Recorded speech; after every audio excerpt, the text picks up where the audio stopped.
So, Professor Diagne, in the moment you are in Cambridge as a fellow, and you had an obligation as a fellow which made it impossible to join us in person, but we are very happy that you made it possible to participate and to give your lecture and to be present for questions and answers afterwards for online. So thank you very much.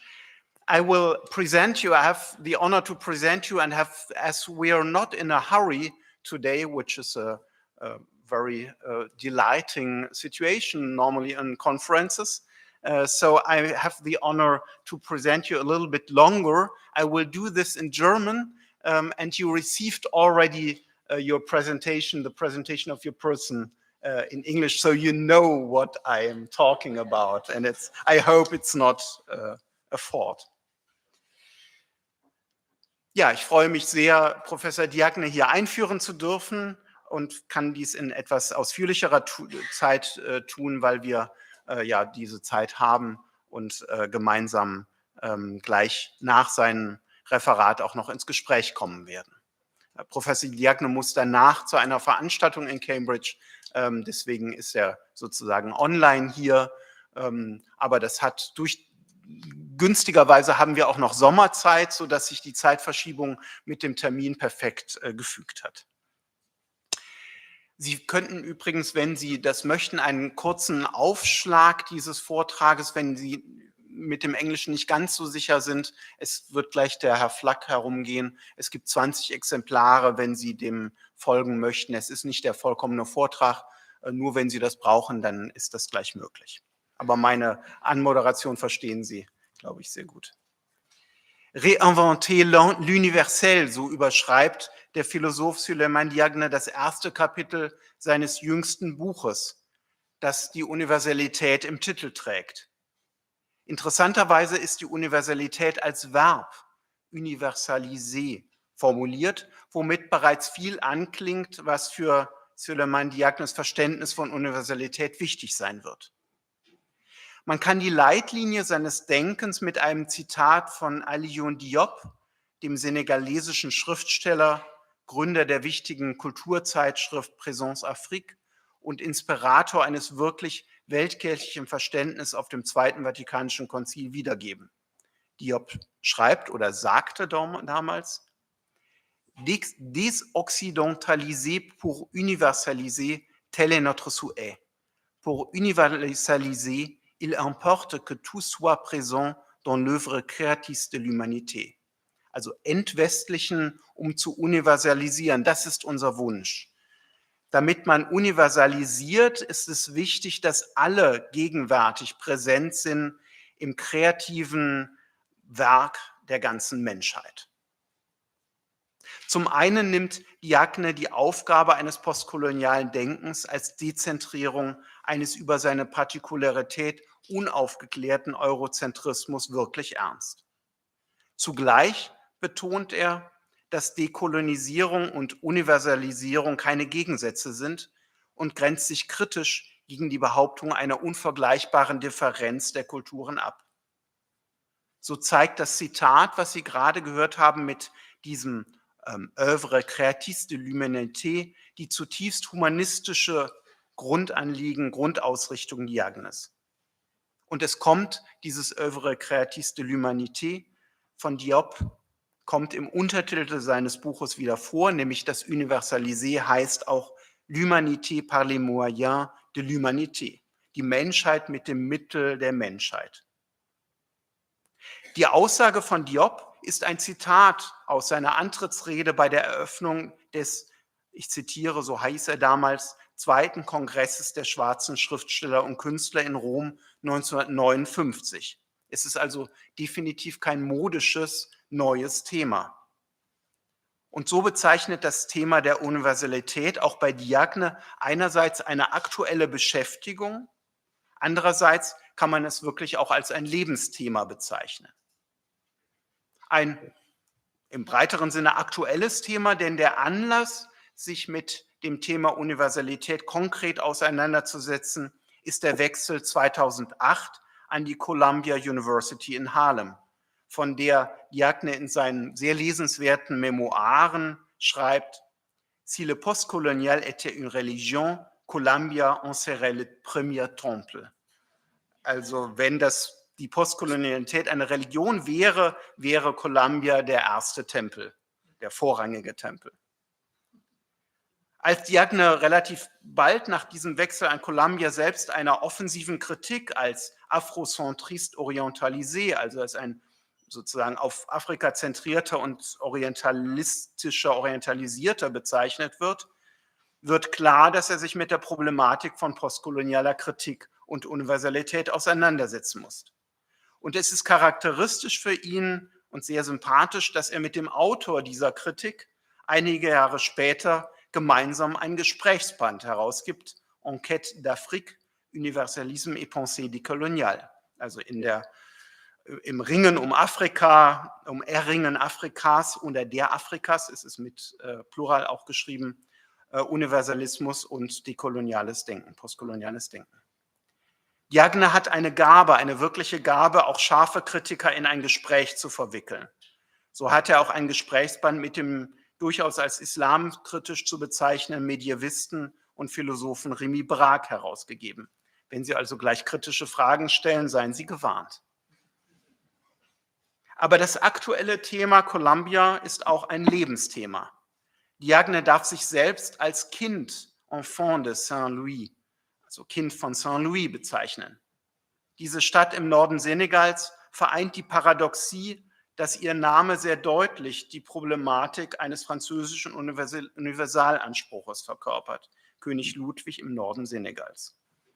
Zugleich aber steht die Stadt für eine lebendige Métissage der Traditionen Westafrikas, des Arabischen und des Französischen, wie übrigens auch von Christentum und Islam. In der Autobiografie berichtet Diagne, dass die 1847 errichtete Hauptmoschee von Saint-Louis wahrscheinlich weltweit die einzige Moschee mit 2 Minaretten ist, von denen eines ein Glockenturm mit einer Uhr ist. Sind so Gegenwart und frühe Kindheit benannt, so muss man zur Vorstellung und zur Vollständigkeit noch ganz schnell den Rest des Lebens erzählen. Und ich folge hier Diagnes eigener Struktur, der nämlich seine Autobiografie in Städtenamen aufgliedert. Ziguinchor im Süden Senegals, südlich von dem Einschub von Gambia, seine frühe Schulzeit an einer katholischen Schule. Dakar, die Stadt der Jugend, des Baccalaureats und der ersten Begegnung mit Leopold Senghor, dem berühmten Dichter, Schriftsteller, Philosophen und Staatspräsidenten, anlässlich eines Prix de l'Humanité, den Diagne errungen hat, und zwar interessanterweise in Kenntnis des Griechischen und Lateinischen. Dann Paris, Lycée, Studien an der École Nationale Supérieure bei Althusserl und im Umfeld von Derrida. Dann anlässlich eines Studienaufenthaltes in Harvard intensive Studien des amerikanischen Pragmatismus, unter anderem bei Hilary Putnam, und die Entdeckung der Sprache der formalen Logik. Er hat promoviert für einen später postkolonialen Denker, wenn man das so sagen darf, ungewöhnlich über die formale Logik bei George Boole, eines britischen Logiker des 19. Jahrhunderts. Dies führt ihn zur Wissenschaftsgeschichte, die er 1982 bis 2002 in Dakar lehrt.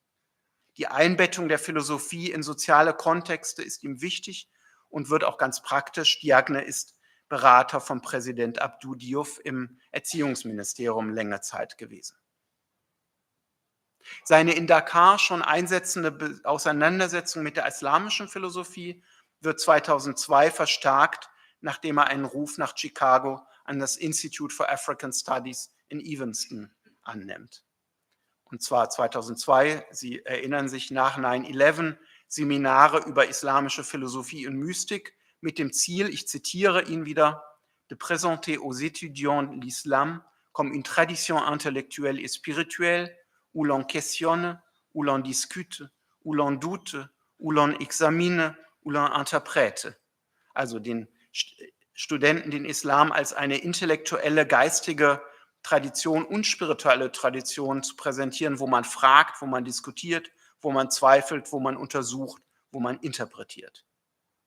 Charakteristisch für Diagne ist, dass er die Tradition des kulturellen Brückenbaus, für die Fortschreibung der Antike in der arabischen Kultur steht, selbst praktiziert und den indischen Philosophen Muhammad Iqbal mit seinem Zeitgenossen Omri Boehm zusammenhält in einer schönen Publikation.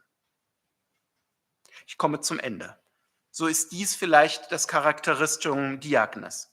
Er glaubt zutiefst an die geistige Kraft und das humanistische Erbe der Translatio Studii, die sich der Mühe, aber auch dem geistigen Abenteuer des Übersetzens stellt und die nicht allein der griechisch-römischen Antike gehört, sondern ein Paradigma für den kreativen Geist der ganzen Menschheit darstellt. Und so formuliert Diagne in dem Buch über das Übersetzen de langue à langue, l'hospitalité de la traduction, also von der Sprache zur Sprache, die Gastfreundschaft der Übersetzung, eine programmatische Aussage, die auch als Schlusswort der Vorstellung und als Übergang gelten kann, um dem geistigen Brückenbauer selbst das Wort zu geben.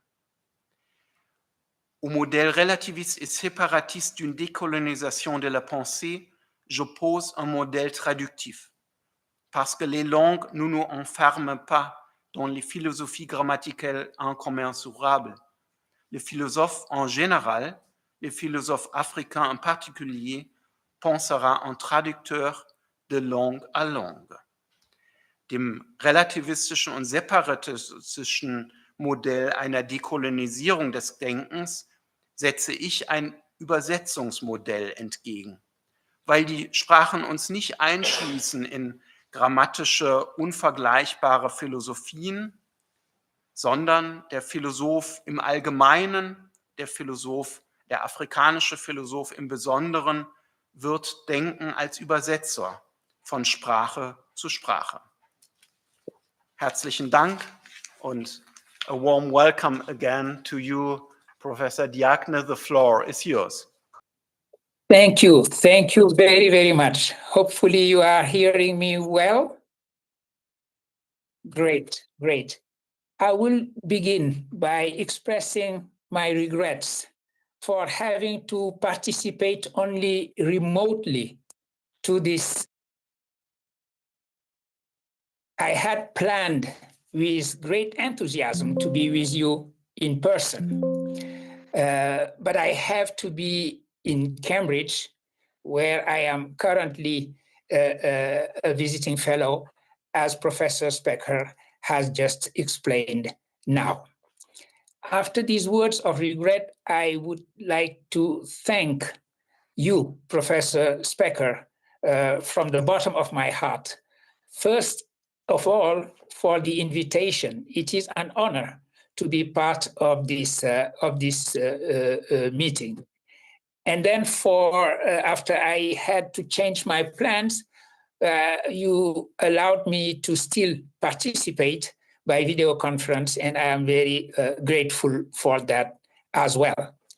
Third, I must thank you for having suggested that I want to contribute to our conference on universality from the perspective of Islamic philosophy. This was the suggestion of someone who has known my work, as you have just demonstrated by this generous presentation and introduction. And I have gladly accepted the suggestion. So I will be talking about just that, universality from the perspective of Islamic philosophy. But before I focus on universalism in the works of just a few figures that are representative of Islamic philosophy, I want to talk about the religion, to talk about Islam itself as aiming for universality as opposed to tribalism and tribal law. The reason for that is it is important to start with the universalism of the Islamic faith, the Islamic religion itself, to manifest that the Muslim philosophers I'm going to evoke in a second part of my presentation, have embraced a universality that was present in their religion itself. In other words, you mentioned my discussion with Rémi Brague and the book of dialogue, a disputatio, as you would say in Latin, that we had. Precisely, that was one of the points that was raised, the idea that, yes, Muslim philosophers are universalist, all right, but their religion is not. So Islam and the universal would be one point I want to consider first. By just mentioning in what sense the religion, the Islamic faith, corresponds to what French philosopher Henri Bergson has called a dynamic religion. He has this category of the dynamic religion versus the closed and static one.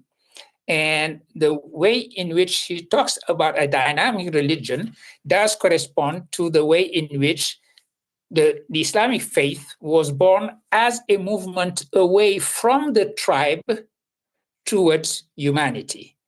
As we know, the last book published, not posthumously, published by himself, by Henri Bergson, The Two Sources of Morality and Religion, showed that the movement of humanity with the driving force of religion is to move away from tribalism, from tribes, towards human society. This movement can be seen in the story of the dawn of Islam, in particular in the story known in Muslim narratives of early Islam as the story of the Pact of Chivalry. That is how it is known. This is briefly a pact by which a group of young Meccans, including among them the future Prophet Muhammad. I say the future Prophet Muhammad because at that point he had not yet received his mission with the revelation of the Quran. He was just a Meccan among other Meccans, highly respected by in his society, and which gained him the respect, which gained him the nickname of Al-Amin, the one, the trustful one. So these young Meccans committed themselves against tribal law. This was a new phenomenon in the society of Mecca at that time, when these younger generation, these young people, committed themselves against tribal law because they wanted to defend a universal idea of justice, in particular for the protection of the weak. Because the word of tribes is one of war of all against all, tribal law is based on force. The power of a tribe is measured by the number of men that it can arm. And this explains, by the way, the low value that was placed on women, who can nevertheless play a role when it comes to sealing alliances that will strengthen the tribes that bind themselves together. It is in Islamic narrative about the birth of the Muslim faith, that is how pre-Islamic Arabia, and in particular Mecca, is described. So according to the narrative I am evoking, a man who had come to Mecca had fallen victim to the bad faith of a powerful resident of the city, who simply refused to pay him after having taken his merchandise. So this is a man who came to do some trade, commerce in Mecca, and this powerful Meccan took advantage of him. Powerful because he belonged to a powerful tribe, of course. So what could a foreign merchant, alone and from one of the most opposed to one of the most powerful clans in Mecca, do in a situation like that? But insists the story, his cries for justice were heard by the youth of Mecca. These young people was just revolted by the injustice as they saw it, and they came together, regardless of their different tribal affiliations, to demand, and successfully, that the merchant receive what was owed to him.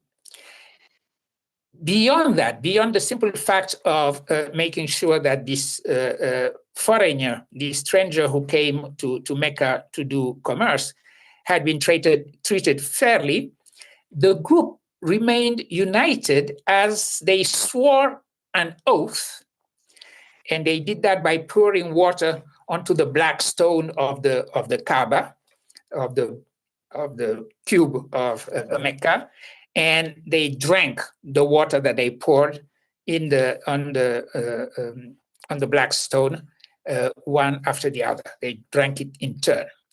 This was a way of swearing together to serve a form of universal justice that was breaking away from tribal law, so to say.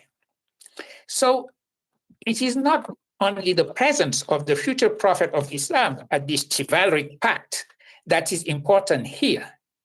What is important is a comment he made much, much later, many years later, when Islam was now a religion, about this event, when he declared about this pact of chivalry, I quote, "I was present at this excellent pact, and I would not exchange my part in it for a herd of red camels."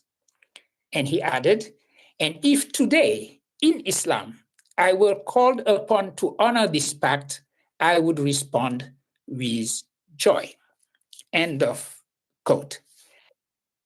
What this later comment tells us, and this is why I'm recalling this story, what this comment tells us is that Islam is nothing other than that pact, is nothing other than the commandment to honor this pact, to leave behind tribal law and embrace a form of universal justice and a new form of human bonds that are not the bonds of tribes, that are not real bonds, because tribalism fragments humanity.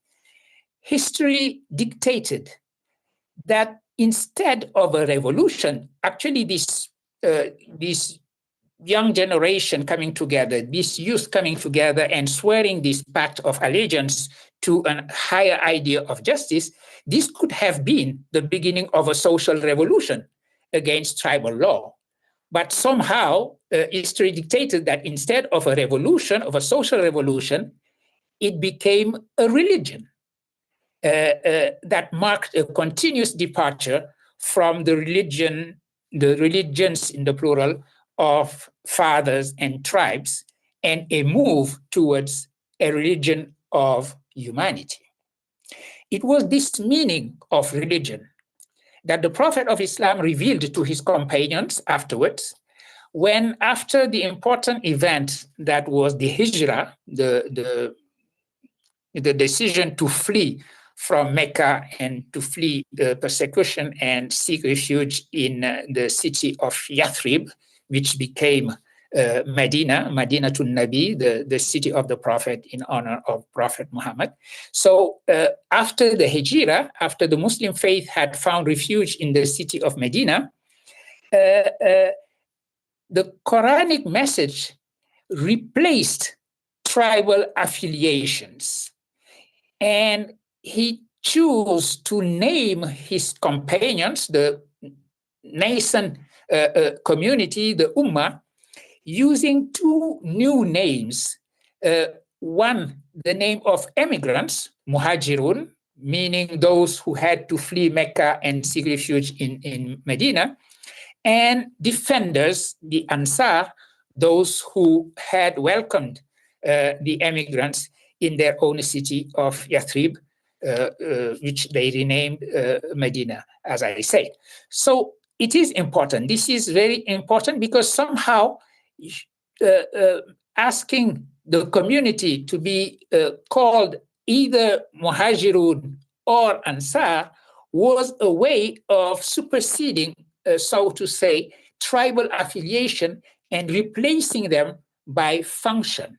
In a way, one would define by the function he or she played in the birth of the religion rather than their tribal affiliation. This new form was of brotherhood and sisterhood, of fraternity, was established between the Ansar and the Muhajirun, and this bond was meant to be stronger than any kind of biological or tribal ties. You see why I evoked a French philosopher, Omri Boehm, and his notion in his book, The Two Sources of Morality and Religion, in the sense that humanity, although it could seem an abstraction, the tribe doesn't need anything other than instinct. As Bergson say, we have a tribe, an instinct for our tribal appurtenance.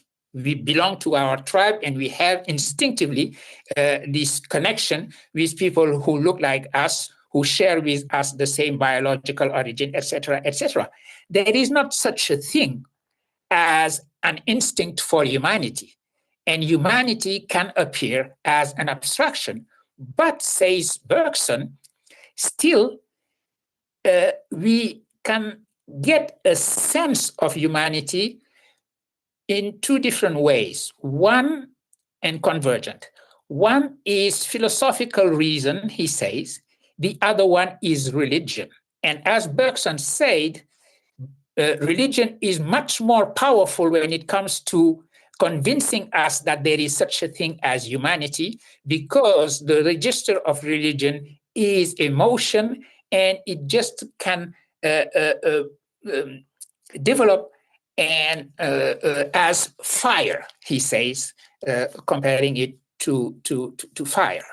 I mention this because this has been my reading precisely of Islamic philosophy, and Professor Specker has been kind enough to mention the book I have devoted to the Indian philosopher Muhammad Iqbal. The book I have written on Muhammad Iqbal's thought is precisely titled The Open Society, an expression coming from Bergson, Islam and Fidelity in the Thought of Muhammad Iqbal. This seemed to me a point that was important to make before I start talking more precisely about Islamic philosophy. And I wanted to conclude on this point of the recreation, the creation of a community that is beyond tribalism. I want to stress the importance of the following saying by the Prophet, the following hadith as it is called. I quote, "He who calls for tribalism is not one of us. He who fights in the name of tribalism is not one of us.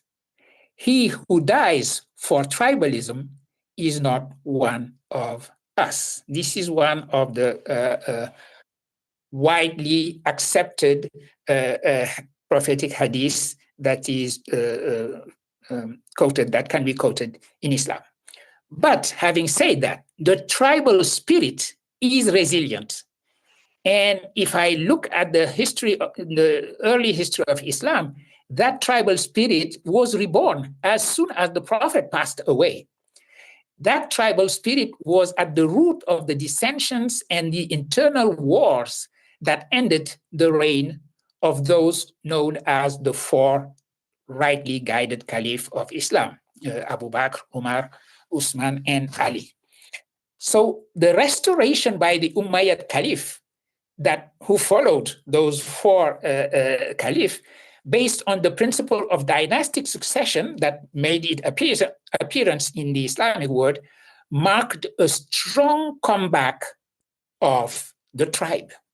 And even today, the dialectic between the open and the closed, the universal and the tribal, the tribe and humanity is at work in the word of Islam.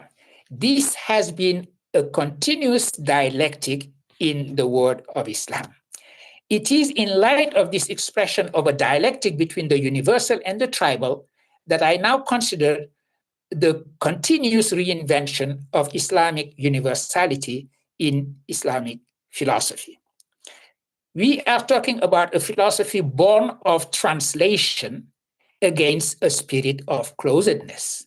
And translation, insisting on translation, on the fact that this philosophy was born out of translation, is important. There was this movement of translation of Greek philosophy, but there was also a resistance to that. Again, this dialectic of the open and the closed. The movement of translation ended winning with the support of enlightened Abbasid Caliph, usually the Caliph who is most cited when it comes to openness to Greek philosophy and the translation of Greek philosophy into Arabic is the Abbasid Caliph Al-Mamun, who died in 832 and who has created this famous Beit al-Hikmah, the House of Wisdom, which was an institution devoted precisely to translation, where were hosted translators, people who would copy manuscripts, etc., everything that is needed for a culture of translation, which was really in the spirit not of tribal closedness, but of openness and universality, the spirit expressed by hadiths that were precisely quoted at length at that time by people who wanted that openness to Greek philosophy, because the resistance would say, why would we be interested in the love of wisdom, in the so-called love of wisdom, of people who are just a pagan, who did not know revelation and who did not know the one God? So the hadiths that came counter to that attitude were the following: one which says, go in search of knowledge, even if it means going to China. And another one, which probably is more relevant in the case of philosophy, which says, the word of wisdom is the lost property of the believer. Wherever they find it, they have a right to it. This is probably the most important hadith when it comes to a legitimation or a justification of being open to the wisdom of Greek people, although those Greek people, Aristotle or Plato or Plotinus, did not have a revelation and did not have a knowledge, maybe, of the one God of the monotheistic religion. So it can be said that Islamic philosophy has developed in the spirit of sayings like those. Now, in terms of content, consider the topic of universality. I will consider three figures of Islamic philosophy and the universal, starting with one of the very first Muslim philosophers, Abu Nasr al-Farabi, who just like in an assembly like ours, it is not necessary to remind us of the biographies of these people. Let me just remind us that Abu Nasr al-Farabi, as I call him, one of the very first true philosophers, not just a translator or a commentator, but someone who produced a system, died in 950. He was nicknamed the second master, the first master being obviously Aristotle.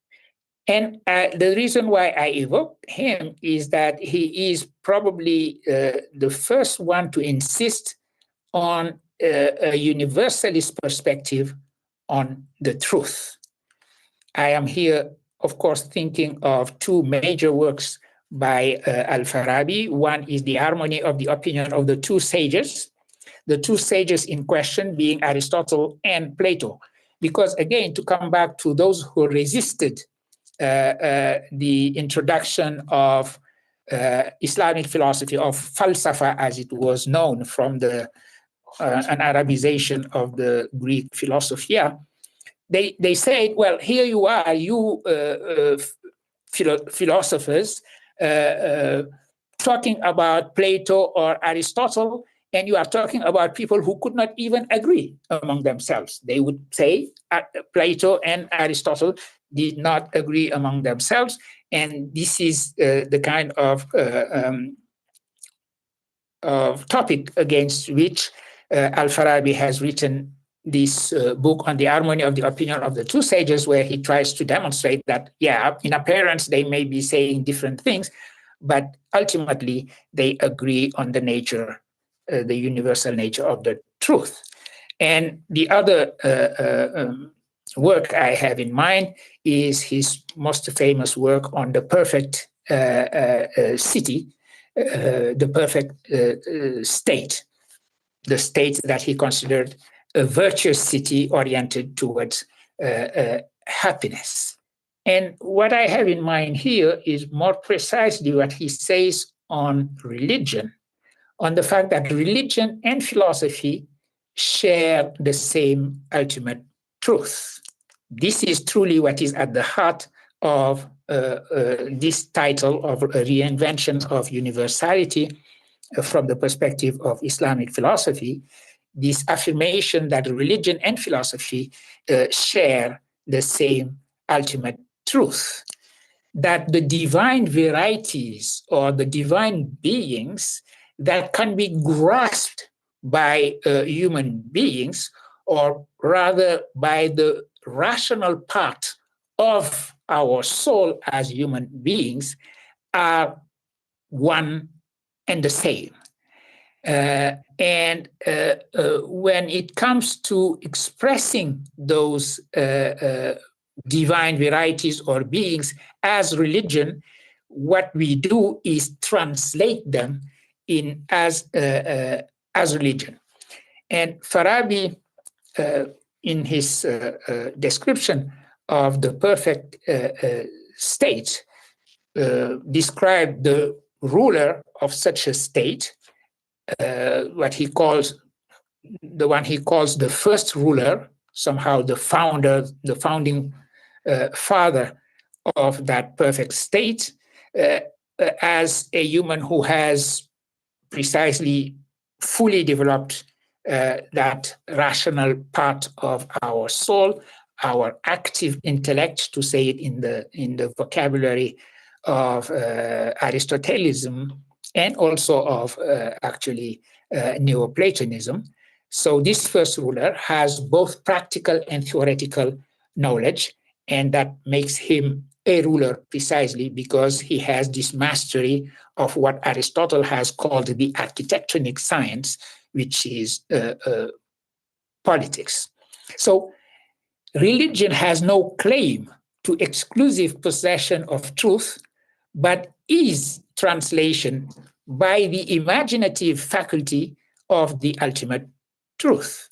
This view is important when it comes to understanding the perspective on universality as being this harmony between the truth of religion and the truth of reason or philosophy. An important quality of the prophet ruler or the first ruler seeking the happiness of his society is imagination. The imagination, literally the faculty of making images or translating into images the divine varieties.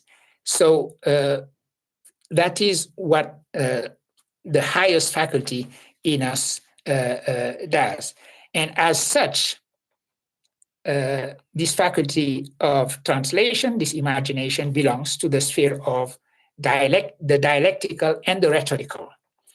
Here, when he mentions the dialectical or when I mention the dialectical or the rhetorical, I am paraphrasing these Muslim philosophers, themselves paraphrasing Aristotle, who famously made a distinction between a demonstrative grasping of the truth or a dialectical or rhetorical approach of that same truth. Religion is on the side of a rhetorical or dialectical translation of what ultimately is grasped by the highest parts of our capacity to know, of our reason, which is grasping the eternal varieties.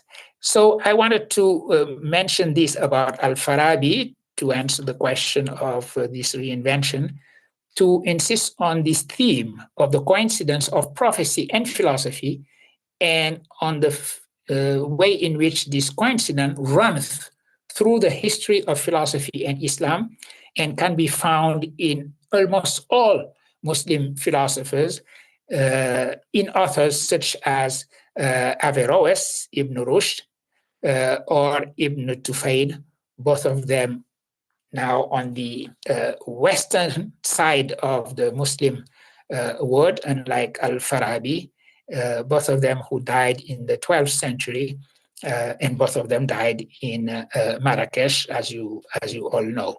Ibn Tufayl, who has been the mentor of Averroes. So I'll start with Ibn Tufayl and mention his beautiful philosophical novel titled Hay ibn Yaqzan. And the importance of that novel cannot be stressed enough.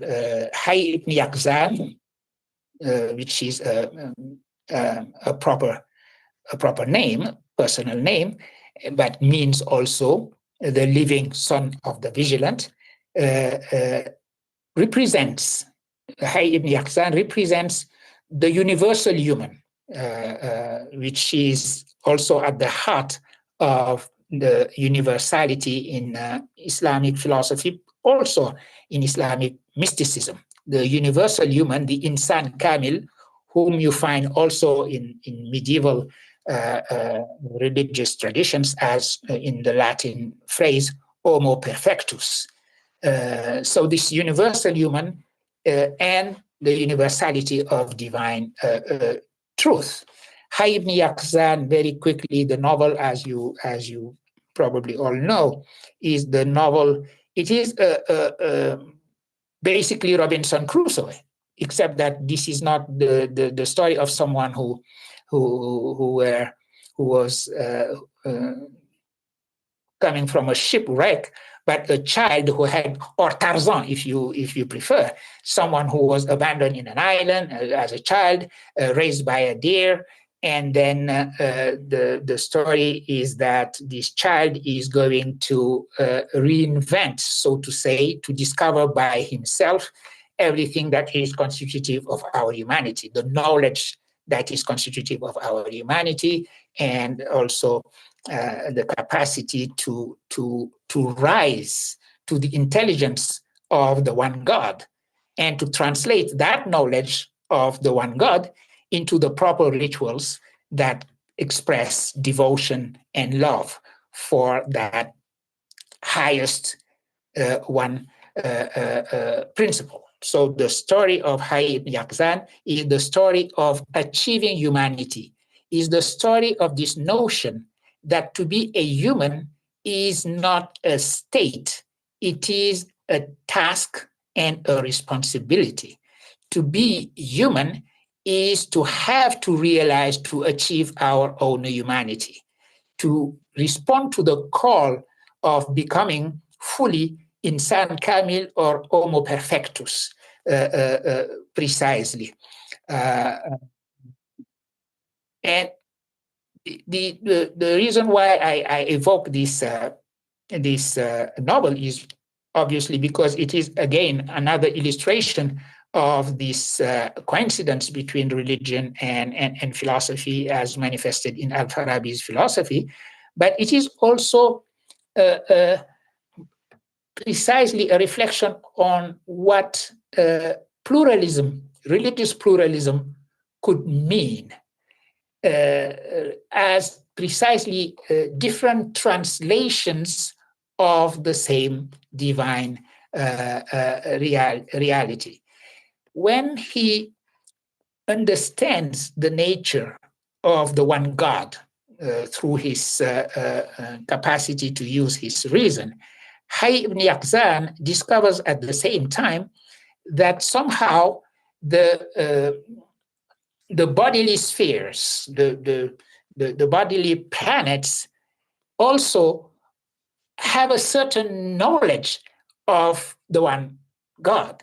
So from that idea, from that notion of a brotherhood between him and the stars, him and the planets, because we are in a Aristotelian Ptolemaic type of cosmology, obviously, here. And from that understanding, he understands that knowing the one God is not sufficient. If you know him, you have to love him. If you love him, you have to express it in some ways, in some rituals. And this is the discovery of religion, that it is not just a matter of theoretical knowledge of the one God, but also a way of turning that knowledge into practice and into a ritual. And we see in that novel that he is going to choose, obviously, a few rituals that are Islamic, circumambulation, imitating the planets circling, going in circle, as the way in which these planets express their knowledge and love for the one God, leads him, that discovery leads him to the notion that he should have a ritual of circumambulation as a way of expressing himself, the love he has for the one God. And all the rituals are like that. Ablution, for example, the idea that you have to purify yourself and imitate as much as you can the absolute purity of these planets. Again, we are in an Aristotelian cosmology where it is believed that beyond the sky of the moon, everything above it is absolute perfection, and that the sublunar world is the world of imperfection, generation, and corruption, while everything above the sky of the moon is perfection and eternity. So how do you imitate these the perfection of the bodily planets? By cleaning yourself through ablution. So here we can see how he translates in his philosophical novel this Quranic verse that says, "Inna dina indallahi al-Islam," the religion agreeable to God is Islam. Here, a remark quickly in passing on the two meanings of the word Islam. There is one meaning, which is this primordial ontological relationship of the human to his or her Lord. So in that sense, Hayy ibn Yaqzan is discovering that Islam is the only relationship that the human being can have with their Lord. And this idea that the human being, when they understand fully who the one God is, have to embrace something called Islam, is Quranic. The Quran insists on the figure of Abraham as, in that sense, the real father of monotheism, Al-Hanif, as he is called in Islam, the one who refused all form of idol worshipping because he was open and only open to the one God. So that would be Islam in this primordial ontological sense, explaining, by the way, why the Quran calls Muslim prophets that obviously were born before Islam appeared in 610. So that would be the second sense of the word Islam, the positive religion that appeared in 610, as opposed to the ontological, the primordial religion that defines the relationship between the Insan Kamil and his Lord, and which is expressed in the novel Hayy ibn Yaqzan. And at the end of the novel, there is an important point, which is the misunderstanding that Hayy ibn Yaqzan encounters. At first, he's very happy to discover a human society and to go to a place, to a city ruled by a leader called Salman, and where he sees other human beings. But then he will leave, because he will quickly encounter some misunderstanding from the inhabitants of that city, manifesting again the continuing contradiction between the closed and tribalist conception of religion and a universalist dynamic form that it takes in Hayy ibn Yaqzan, who decides then to go back to his solitude. What he has discovered is that the city he joined at one point have this closed understanding of religion, and not realizing that they had just a translation of a more universal form of truth.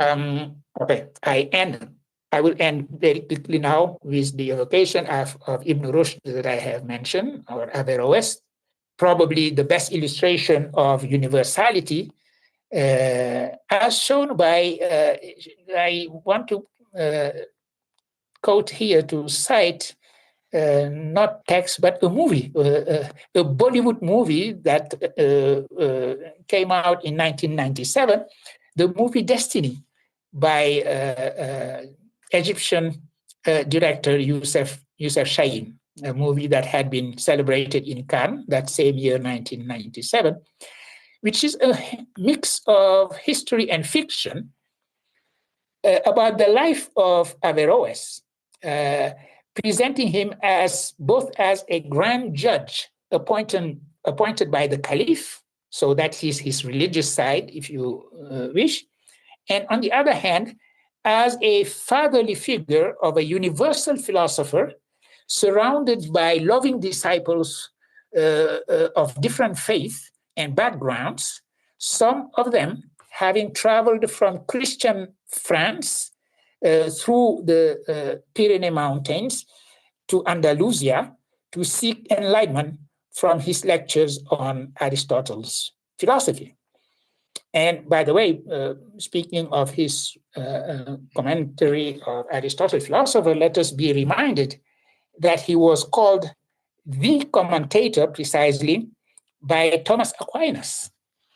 And to insist on this aspect of universality of philosophy, Thomas Aquinas would easily write against them Muslims, but at the same time, when he works in philosophy, he would be very respectful of this Muslim philosopher who was Averroes, that he called the commentator. And we are all, we recall all that before he was canonized by the church and became Saint Thomas Aquinas, he was first condemned.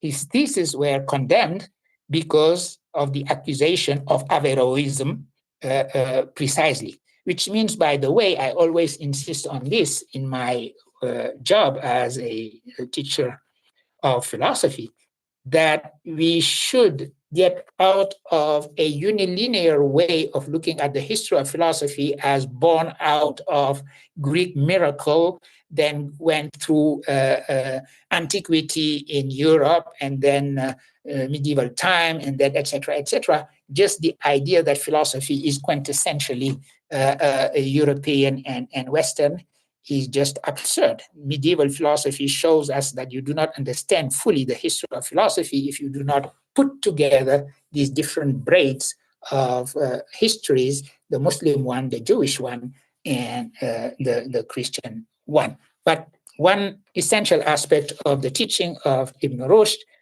is that truth cannot contradict itself, does not contradict itself. So if there is an appearance of contradiction between rational truth and revelation, this signals simply that revelation has to be interpreted. It seems to me that this thesis, which is at the core of Averroes' philosophy, is truly the best way of expressing this perspective on universality from the standpoint of Islamic philosophy. I end by evoking again this movie Destiny, which represents also these dialectics of openness and closedness that I have mentioned. When he presents Averroes as the target of a fanatical sect that forces the Sultan in Cordoba to send him into exile and have his books publicly burned. This is again that tribal side of the Islamic faith.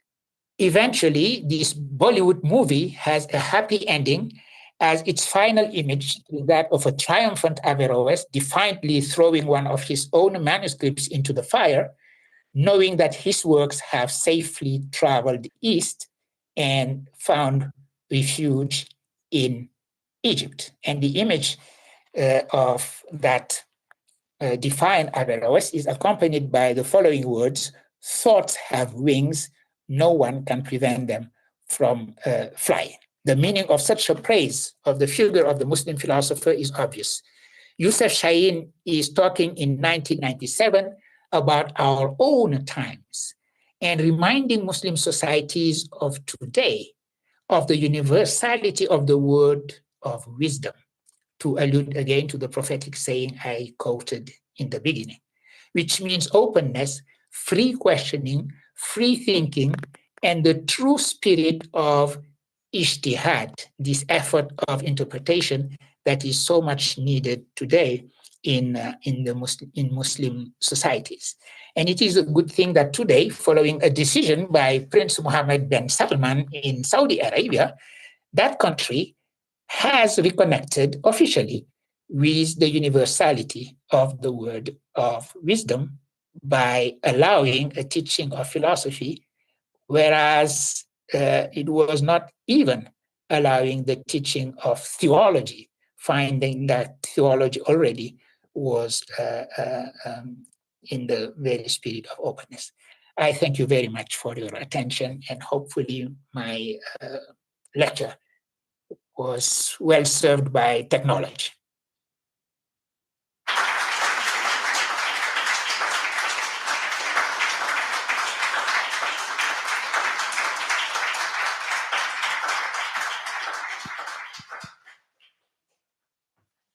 So thank you very much, Professor Diagne, for guiding us through the history of philosophy, starting with the Quranic and even the pre-Quranic time of Islam, and then going through three figures, three persons of Islamic philosophy.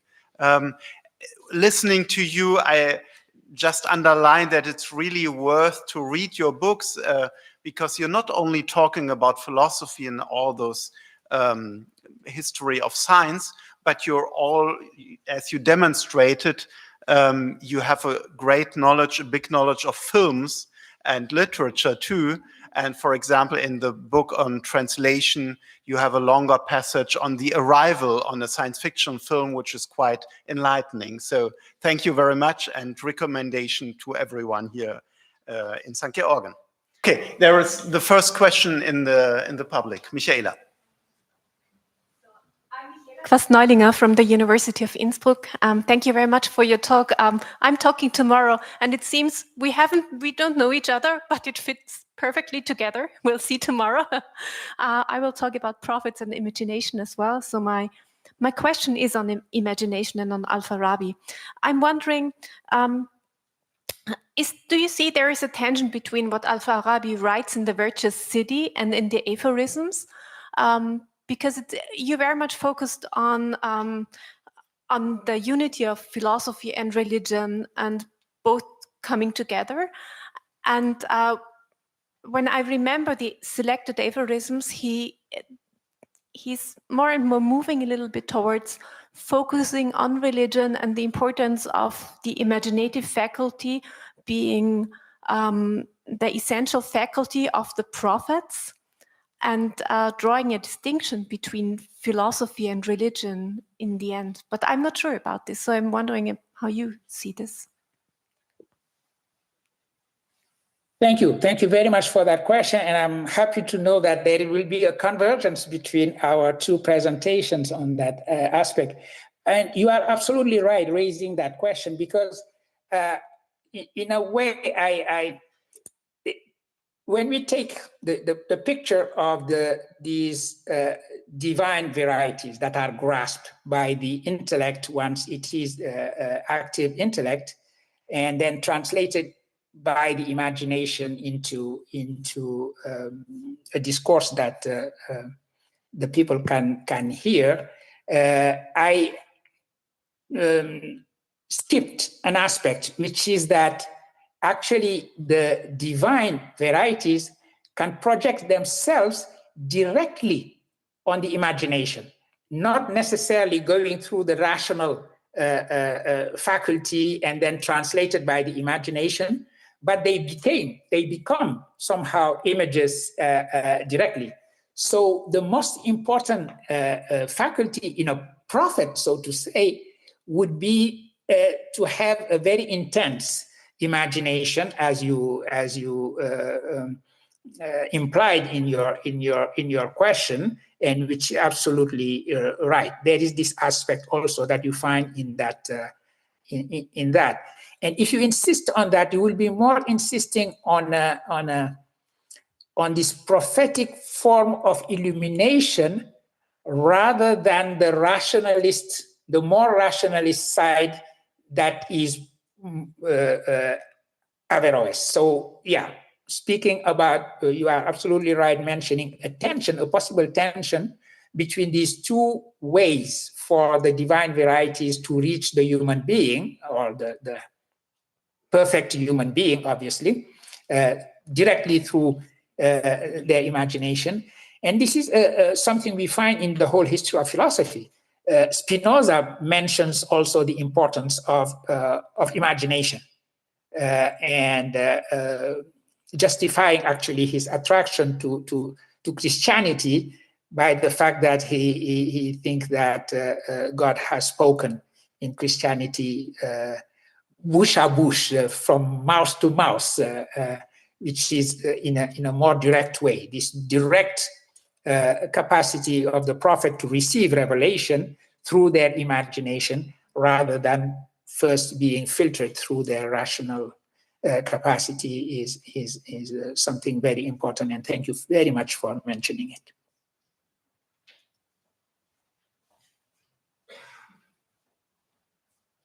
Thank you, Mr. Diagne, for this really splendid presentation.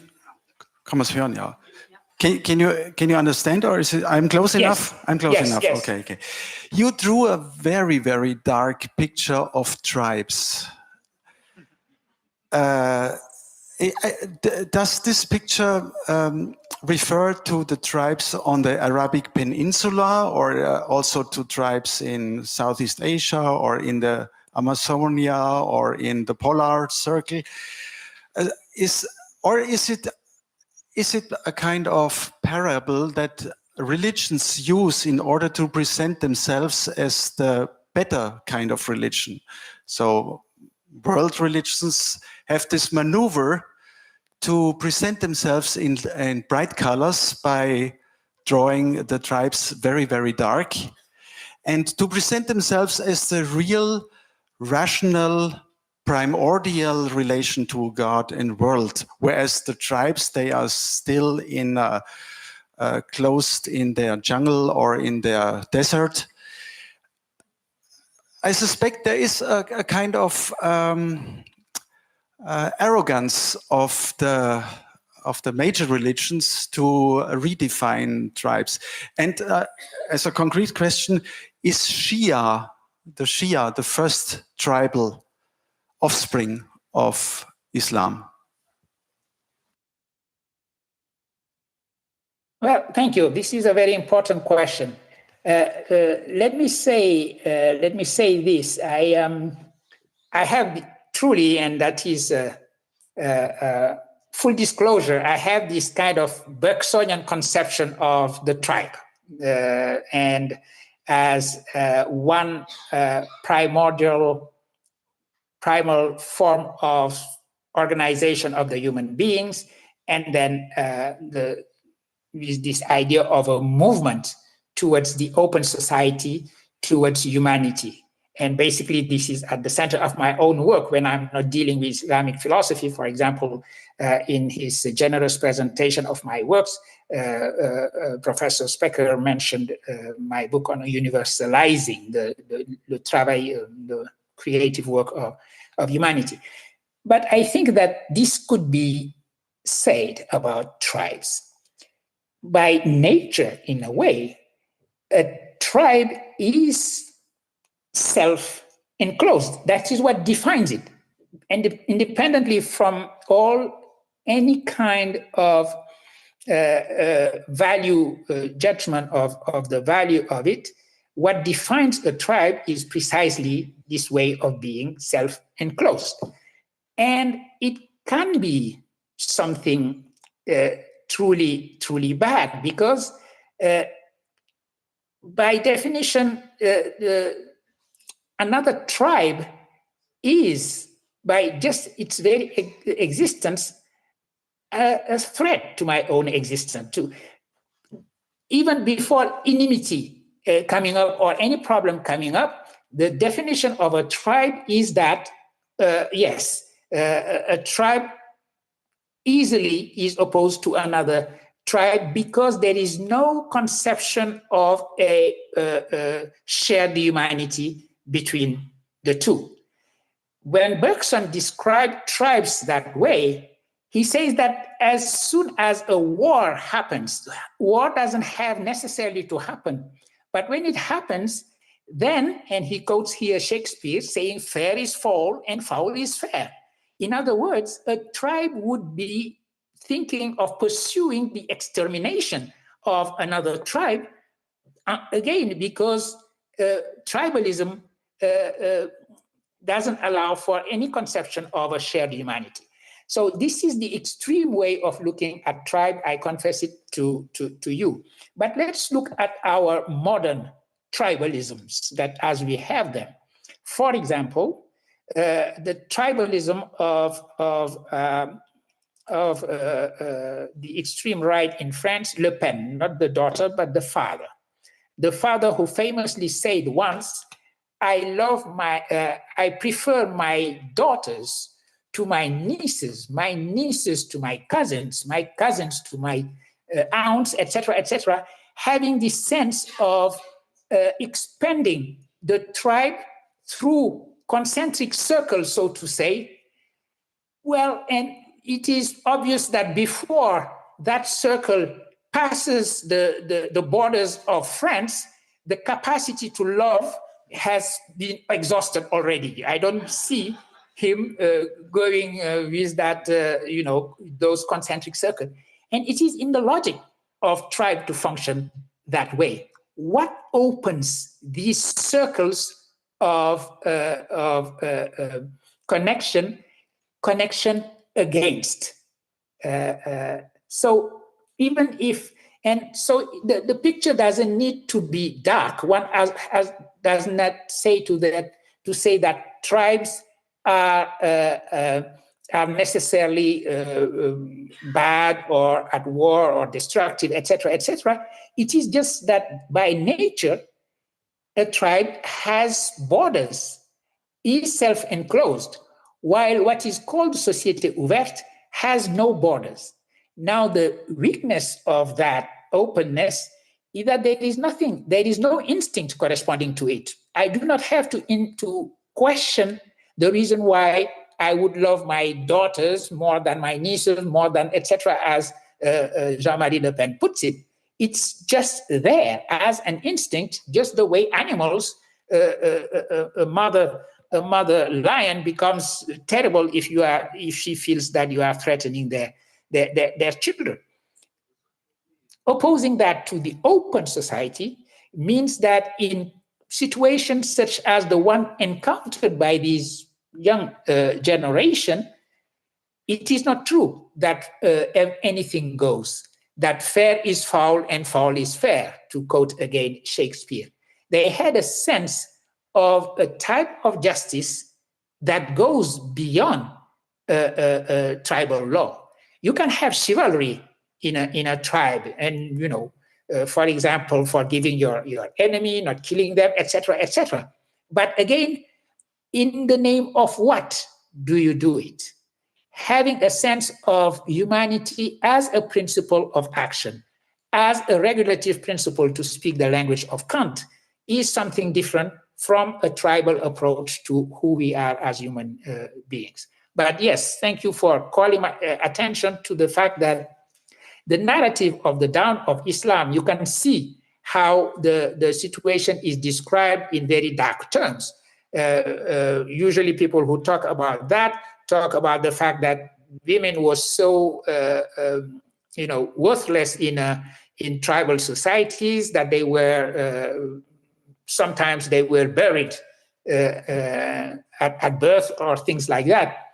You can see here how the religious narrative functions, painting in black, in darkness, what was before, to emphasize your own down as light, these binary oppositions between Jahiliyyah and knowledge, etc., which is the way in which actually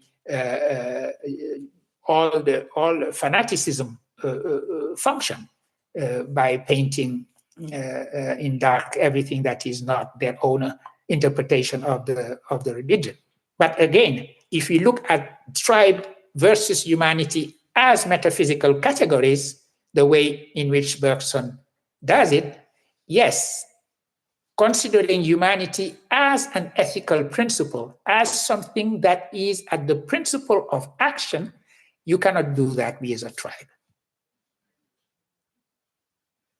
Thank you, Professor Diagne, for your splendid explanations and explorations. Uta Andre, my name. I come from a Protestant church in northern Germany, and my question goes along with what our brother asked, and partly you touched what I expect as an answer. But I wonder, you said that there is a dialectic between the tribalism and the universalism. And I found that very sympathetic and very real, because we see in our days today so that universalism is so much limited, because the human being is not able to assume this. We need a personal belief, not only a belief system, and we need something that closes and binds us, like identity. And in the same time, we have this great idea of human rights and universalism and truth and all this. But it doesn't help if philosophers come to that script of humanity, but it is not something that we can practice in reality, because we are all human beings with our limitations. Indeed, you are absolutely right. And usually, when I talk about universalism or humanity as a principle of action, as I did in my book on Universaliser, the practice of universality remains still our duty. In other words, what is the alternative? The alternative would be to just say, well, it is what it is. Our fragmentation by our identities is inevitable and unavoidable, because that is just the nature of things. And homo homini lupus. And here we go. Violence is inscribed in who we are. We are wolves to one another. So the current fragmentation and this enclosure in our identities is something inevitable. Or we understand this duty of hope, which, by the way, as religious people, I believe that many of us, probably most of us, would identify with that that aspect. Yes, humanity as such has a meaning, as a principle. There is this the idea that we have to achieve humanity, that humanity is a responsibility, a task for us to achieve, and that we achieve that in reciprocity and in relationship to one another, is something that we can actually fight for, even given all the obstacles that we are living in. One such obstacle, and I come back to the presentation of my work that was so generously made by Professor Specker, the so-called post-colonial or decolonial thought, where there is a kind of opposition in principle to any idea of universal, saying that if you say universal, you are actually buying into something that is Europeocentric and imperial and colonial. The universal is colonial, etc.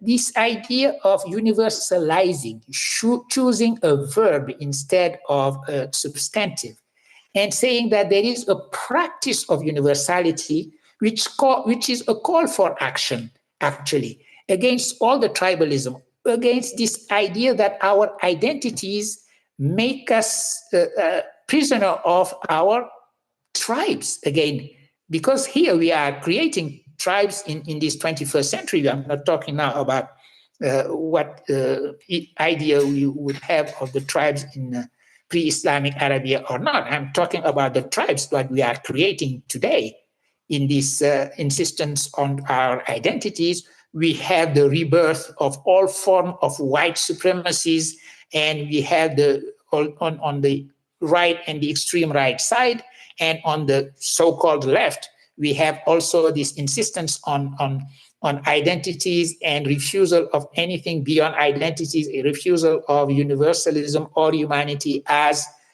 colonial or imperial. That is something we should be speaking against. So there is something to be done, and that something is being done, would be done in the name of humanity as a principle of action. And if you want something more empirical, more precise, actually the challenges we are facing command in a way that we come together as one humanity. We would agree, maybe not in my country of United States these days, but we should be agreeing that against the environmental challenge, we have to come together as one single humanity. And the COVID that just ended, hopefully it has ended, reminds us that also when we are confronted with these kind of sanitary challenges, we cannot have another response than a response as one humanity. We have, as one humanity, become a danger to ourselves. The Anthropocene means just that we are now a force, a geological force of the kind that made the dinosaurs disappear, except that now we are the dinosaurs. So yes, there are obvious empirical reasons to think in terms of one humanity, and I believe that philosophically there is a foundation also for such a principle of humanity. So thank you, Professor Diagne. I would take the two questions together of the two Islamic professors from Hamburg and Frankfurt, and then if no one is suffering too much, we close the discussion. Yes, thank you very much for the fascinating talk. My name is Mira Sievers. I'm the Hamburg one of the two. I found it very convincing and interesting how you try to show that Islamic philosophers who really speak in favor of universalism have something within the Islamic religion in their back, something that supports them. But nowadays, we sometimes see that religious identity or the identity of a religious community can also run against universalist claims. So I'm asking about modern day tribalisms, as you said. Is there a argument which one can develop against such modern day tribalist religious ideas? And if you say that tribalism it has to do with instincts, do we have a big problem because people like Mr. Le Pen somehow have a more natural view? So is it does it take more intellectual work in order to counter it? One moment, let's take Rana Asufi. Thank you very much for your presentation. I enjoyed it. I wish that you didn't stop it, but I can understand. I come from an Islamic theology, Islamic jurisprudence background, and you've mentioned all these wonderful philosophers and the theologians who were devoted to the study or to the scientific study of theology and philosophy, who were not part of the pre-modern caliphate monopoly, if I may say this. So they were like people, scholars who devote their time to the study of philosophy and theology. And you've mentioned a name that of a modern future king, the Prince Mohammed bin Souleymane, and you said he's opening now the door for philosophy. So I was just wondering if you're optimistic that philosophy is being now introduced, and finally also theology instead of Wahhabism. Do you think for somebody like this person, this figure, and the establishment that stands behind him, and I don't want to get into politics, but I was just wondering if philosophy is being taken as a now I can't call the word in English, like Schmuck in German. It's like something you use it to just say, oh, now we are open, we're doing philosophy. We're actually a member of this universal world. But we know everything what's happening there. And we know this person, what he did. So I was just wondering, are we misusing philosophy and not, or they, I think we're not misusing philosophy, and they are trying actually just to use it as a facade, but behind it, it's the same tribal, very corrupt world, if I might say. Thank you very much. Thank you. Thank you very much, dear colleagues, for those questions. Let me try to say something about, an aspect of what the first question said is, it seemed important to me, yes, to insist on the fact that these philosophers, when they deal with universality, are also inscribed in a religion which has this universalist aim. That's one thing. Second aspect of your question, yes, there is an instinct of tribe again, and humanity doesn't have anything like that, because precisely it doesn't function with instinct. What gives us a sense of it is, yes, we can have philosophical reasons to believe in the existence of humanity. You find today in our new tribalism philosophical positions against that. We live in a time when someone has written a book titled Against Empathy. This is extraordinary. You would ask yourself, how can we write against empathy, but that book exists? In 2016, this author, psychologist Paul Bloom, wrote a book against empathy. The most important aspect is not that he just wrote that book, but it is actually being used seriously and politically to say things that go in the sense of fragmentation of our humanity. affirming somehow identitarisms that become true tribalism. There is a famous billionaire who declared that empathy is the weakness of Western civilization, basically wanting Western civilization to have this tribalist attitude of self-extolling and so on, so forth. So yes, it is true that that is the kind of world in which we are living. And but again, that is why universalism and devoting our reflection to universalism, as our conference around Nostra Aetate is doing, actually is important. So thank you for that. About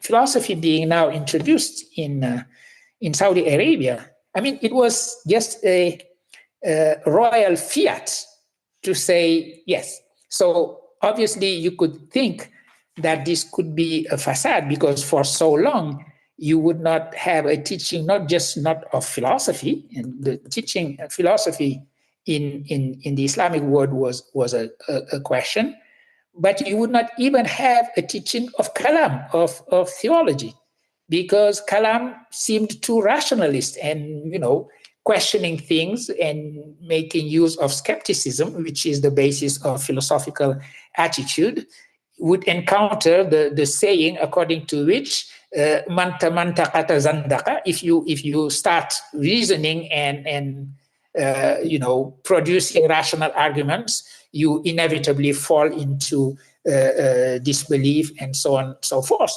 forgetting the lessons of someone like Ghazali, who say that if you do not doubt, you do not examine, and if you do not examine, you do not truly believe. So that spirit could be brought back by this decision. It might be, I don't know what the motivations of that this decision are, and we should not be also seeing too much in it, as there is still an opposition to that. I was told, because my surprise came the day I was invited to a conference in philosophy in Saudi Arabia. I could not believe it, and I just thought that this was a mistake, and I found out that it was not. There was this decision made, and very recently I belong to this FISP, Federation, International Federation of Philosophical Societies, which held a meeting in Saudi Arabia, and Saudi Arabia wants to organize the World Congress of Philosophy in the near future. But, and this but goes in the direction of what you said, I understand that there is a tension between the Ministry of Education in Saudi Arabia, who doesn't want to see that, and the Ministry of Culture. Paradoxically, the teaching of philosophy and all these philosophical activities are now devoted to the Ministry of Culture and not the Ministry of Education, where the resistance are very, very, very strong. So, not to be too optimistic, but understand that once philosophy sets foot in some place, then it is going to produce its effects. And as in the movie, Youssef Chahine make Averroes say, thoughts have wings and no one can prevent them from flying. So teaching the religion as the intellectual and spiritual and open tradition that it is very important, and that makes the teaching of philosophy and the discussion, philosophical discussion, all the more important. So thank you so very much all for your comments and questions.